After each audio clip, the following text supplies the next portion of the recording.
நீ தானே கல்யாண பையன், எதுக்கு ஓடுற? அவளை கட்டிக்கிட்டா இவன் தான் தேவராஜ் மாப்பிள்ளையாவான். முதல்ல இவனை தான் பொண்ணும் போடு.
വീടിനകത്തേക്ക് കയറ്റിവിട്ടത്?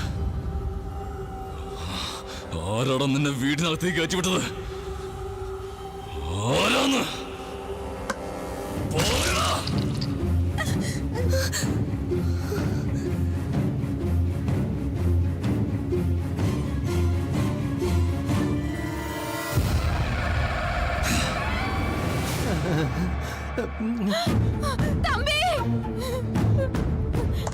തമ്പി, അങ്ങനെ വിട്ടേക്കടാ.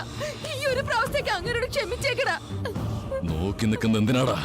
ആ നായിന്റെ മോനെ കൊല്ല്. തമ്പി വേണ്ട, അങ്ങനെ ഒന്നും ചെയ്യല്ലേ. പറയുന്നത് കേക്കടാ. തമ്പി, തമ്പി, അദ്ദേഹത്തിന്റെ അളിയനല്ലട മോനെ. എന്നെ നീ വിധവയാക്കല്ലട. നായിന്റെ മോനെ വെറുതെ വിട്ട എന്നെ മാത്രമല്ല, അവൻ നിന്നെയും കൊല്ലും.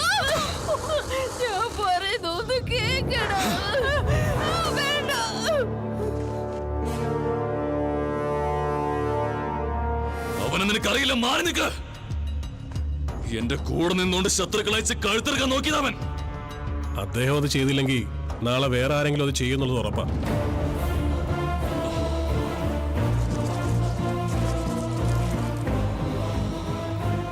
എന്നെ കല്യാണം കഴിക്കാൻ നിന്റെ അനിയത്തിക്ക് ഇഷ്ടമല്ല, എനിക്ക് അവളെ ഇഷ്ടമല്ല. ഞങ്ങൾക്ക് ഈ കല്യാണത്തോട് താല്പര്യവുമില്ല. ഈ കാര്യം നിന്നോട് തുറന്നു പറയാൻ നിന്റെ പെങ്ങൾക്ക് ഭയമാണ്. ഞാൻ പറയാതിരുന്ന എനിക്ക് നിന്നെ ആവശ്യമുള്ളതുകൊണ്ടാ. അതുകൊണ്ടാ ഈ കല്യാണം മുടക്കാൻ വേണ്ടി അവരെ ഇതിനകത്തേക്ക് കൊണ്ടുവരാൻ ഞാൻ തന്നെ പ്ലാൻ ചെയ്തത്.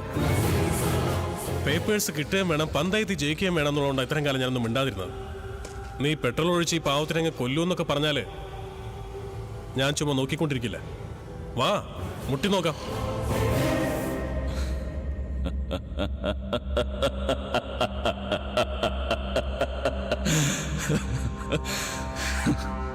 ഇരുപത് വർഷമായി ഞാൻ എന്റെ ഭാര്യയ്ക്ക് വേണ്ടി ഏത് മൃഗത്തെയാണോ പൂട്ടി വെച്ചിരുന്നത്, അതിനെ നീ പുറത്തു വിടണമെന്നാ പറയുന്നേ.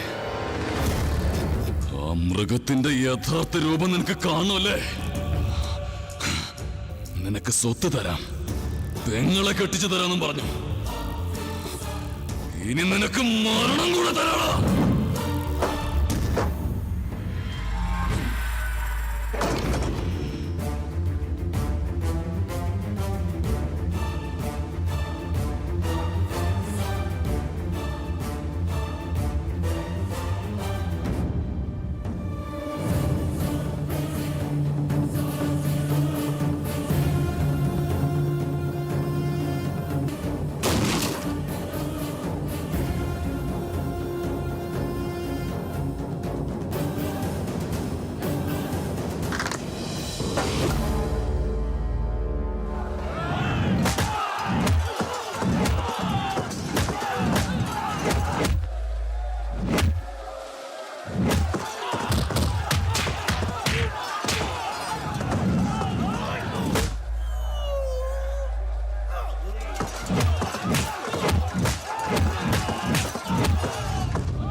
വാ.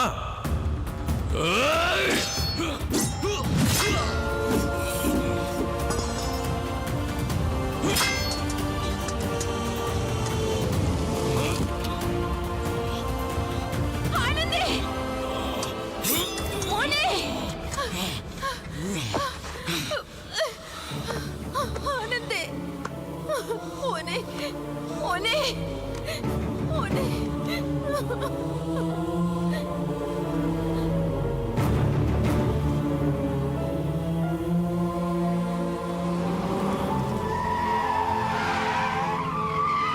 വല്ലി ഇത് റോങ് റൂട്ടാ. എടേ അവൾ ഏത് റൂട്ടിൽ പോയാലും അത് തന്നെ right root.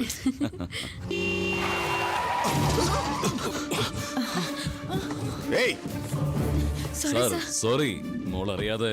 No it's all right. പുതിയ കാറാണോ മോളെ? ഒന്ന് നോക്കി ഓടിച്ചൂടെ? ബമ്പർ ലോക്കായി പോയി. നിങ്ങളൊന്ന് റിവേഴ്സ് എടുത്തേ. ആ നിൽക്കും മോളെ. ആ shall I push? Go back.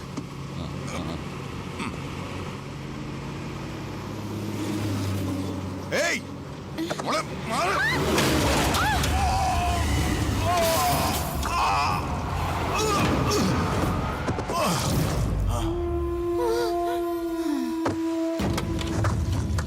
എന്താ വേഗം വണ്ടി കയറ്. എന്താ ചേട്ടാ?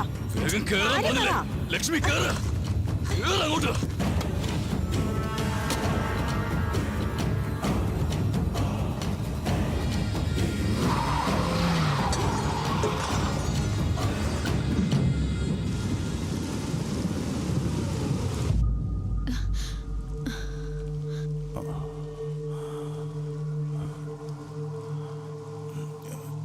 ശാരദ, ആന്റിക്കൊരു കുഴപ്പമില്ല അങ്കിൾ.